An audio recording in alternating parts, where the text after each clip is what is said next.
Kung ako ay may alahas na nakasangla sa Pilipinas, ngunit naandito ako sa Saudi, pwede ko ba itong ipatubos sa ibang tao? At iyan po ang ating pag-aaralan sa video natin ito. Lamang ang may alam.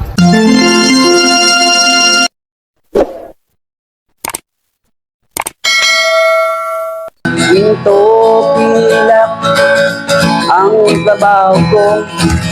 Pagpilatis ng ginto'y eksperto ko. Kung sa mga kabisado ko. Magandang panahon po sa inyo mga kaibigan ko. Dito po sa ating channel, More Than Treasures. Kumusta po kayong lahat? Nawa ay nasa mabuti kayong kalagayan at lagi pong ligtas sa anumang sakit at karamdaman. Sa video natin ito ay ating tatalakayin, bibigyan kasagutan ang katanungan ng isa nating masugid na taga-subaybay na si Ma'am Ana. Ang tanong po niya ay ganito, Idol, meron po ako nakasanglang alahas, ngunit nandito ako sa Saudi. Pwede ko po bang ipatubos sa aking kamag-anak?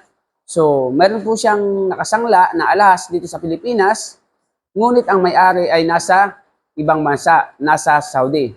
Pwede daw po ba siya mag-utos sa kamag-anak niya o siguro kahit sa ibang tao upang tubusin ang kanyang alahas? So, take note po mga sanglaero at sanglaera, kung kayo po ay papaalis ng ibang bansa at meron kayong mahalagang alahas na naisangla, yan po ay tubusin nyo na bago pa kayo makaalis upang sa gayon hindi po kayo marimata ang inyong alahas. So sa video po natin ito ay sasagutin natin. So pwede ka pong mag-utos ng ibang tao o kamag-anak mo na tubusin ang iyong alahas kahit nasaan ka pang lugar kung ito po ay mabibigyan mo ng SPA. Pag sinabi pong SPA, yan po yung tinatawag na Special Power of Attorney. Pag sinabing Special Power of Attorney, dyan po nakalagay yung pangalan mo bilang may-ari ng alahas. Dyan din po nakalagay yung pangalan ng taong pinagkakatiwalaan mo o binigyan mo ng kapangyarihan, authority, upang tubusin ang iyong alahas. At ang gagawa po niyan ay ang isa lamang abogado. So kukuha ka po ng isang abogado, sasabihin mo sa kanya, Attorney, pwede mo ba akong tulungan? Bigyan ko ng SPA itong aking kaibigan, kamag-anak. Kasi may nagchat-chat din nga po sa akin, Idol, ano bang gagawin ko? Andito ako sa ibang bansa, yung aking alahas, maririmata na, paano ko ba ito matutubos? So ang kasagutan po, magpagawa ka po ng Special Power of Attorney. Ngayon, paano ko nga makapagpapagawa ng SPA o Special Power of Attorney? Eh nasa ibang bansa ka, nasa Saudi ka. Ang iyong bibigyan ng authority, nasa Pilipinas, eh diskarte mo na po yan kung paano mo mapagagawa ng SPA. O kung may kilala kang abogado, o hindi pasiping mo na lang yung papers nyo. Kasi sa SPA po, kukunin ng abogado yung iyong ID. Okay? ID ng may-ari. Kukunin din po ng abogado yung ID nung binibigyan mo ng authority. Kasi kung walang ID ang SPA, hindi din po yan nonotaryuhan. Kailangan po yung hawak mo na SPA, Special Power of Attorney, ay may mga ID at papermahan niyo po yan ng 3 beses. Ano po? So, kapag yan pong iyong SPA ay nalagyan ng attorney, natatakan na, pwede nyo na po yang tubusin ang mga alahas na kung sino man ang nagmamay-ari nito. Example ako, pinakiusapan ako ng kaibigan ko. Kaibigan, tubusin mo nga yung aking alahas kasi nagmamadali na ako eh. Papunta na ako ng ibang bansa sa susunod na linggo. Kaya busy na ako sa pag-ayos ng papel ko. Baka abutan ng paggarimata. Pwede bang ikaw nang tumubos? O, sasabihin ko sa kanya, pwede, pagawan mo lamang ako ng SPA. So, sa paggawa ng SPA, andun yung ID ko, andun yung ID niya, at paperma ko, paperma siya, panunotaryuhan po namin. Kasi hindi din po tatanggapin sa pawn shop kung hindi po notaryado yung iyong SPA. So, pagdating po sa pawn shop, pag sinabing tutubusin ko po itong alahas, Titignan po ng tauhan ng pawn shop kung sino nakapangalan sa alahas. Ikaw ba to, sir? Pag sinabi kong hindi, sasabihin ng may-ari ng pawn shop o ng tao ng pawn shop, sasabihin ng tauhan ng pawn shop, hindi niyo po ito pwedeng tubusin. Sasabihin ko naman sa kanya, meron pa akong special power of attorney. Titignan po yan ng tauhan ng pawn shop. At iyan po ay alam na alam ng mga tauhan ng pawn shop dahil sila po ay tinuruan ng may-ari ng pawn shop sa ganyang mga bagay. So kapag pinakita ko po yung aking special power of attorney, titignan po yan ng tauhan ng pawn shop. At pag nakita nila na ako ngayon, hihingihan ka kasi ng ID niyan eh. So kung nag-match yung ID mo sa SPA, so ikaw ngayon, matutubos nyo po yung alahas na kahit sino pang nagmamayari, basta meron kang SPA. So nawa po sa nagtanong, Ma'am Ana, ay nasagot ko po ng malinaw. Bagong dating ka sa ating channel at nagustuhan nyo po, pakisubscribe nyo po ang ating channel. Pakihit nyo po notification bell, lagay nyo po ay all upang lagi kayong update sa ating mga bagong videos. At kung nagustuhan nyo nga, pakilike naman and share. Comment po kayo kung may katanungan at sa mabilis na usapan, mayroon po tayong FB page, More Than Treasures. Marami pong salamat. See you on our next video. God bless po. Lamang ang may alam.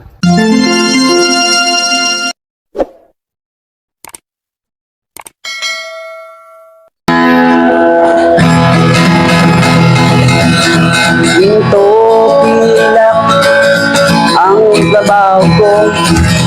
Pag pilates ng ginto, eksperto ko.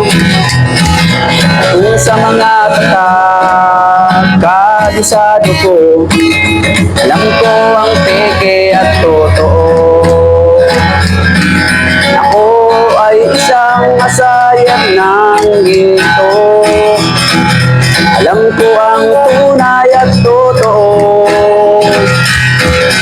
Kung usapan ay alas lang, yan ay kaya nating patunayan. Ako ay alahero at asayer ng ginto. Alam ko ang tunay at totoo. Walang maitatago kung usapan ay ginto.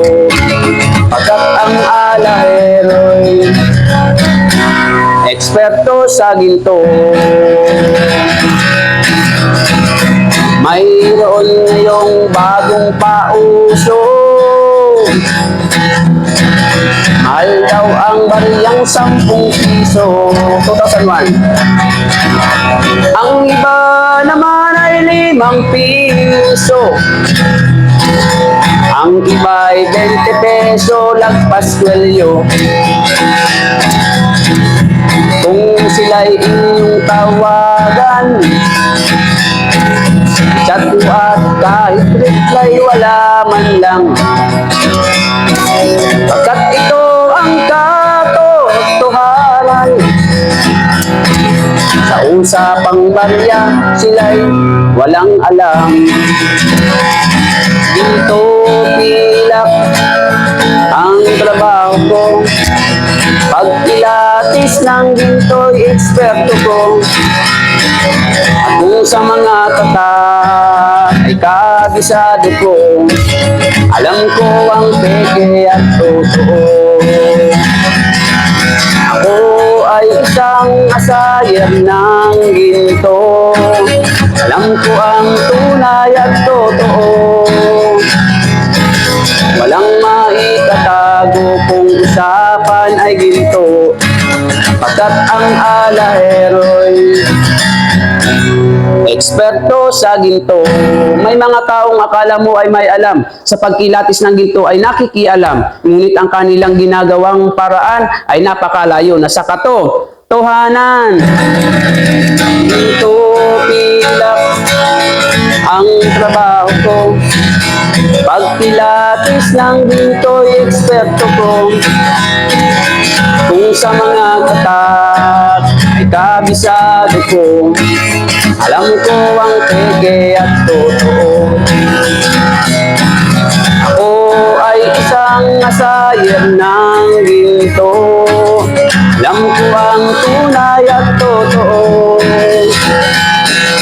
Kung usapan ay alahas lang, yan yan aking patunayan.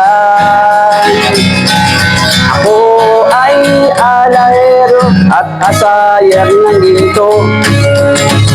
Alam ko ang tunay at totoo. Walang maitatago kung usapan ay ginto. Pagkat ang alahero'y eksperto sa ginto. Ginto pilak ang trabaho ko. Pagpilatos lang ginto'y eksperto ko. Kung sa mga tatak ay kabisado ko, alam ko ang peke at totoo. Ako ay isang asayan ng ginto. Alam ko ang tunay at totoo. Walang maitatago kung usapan ay ginto. Pagkat ang alahero'y eksperto sa ginto. Pagkat ang alahero'y eksperto sa ginto.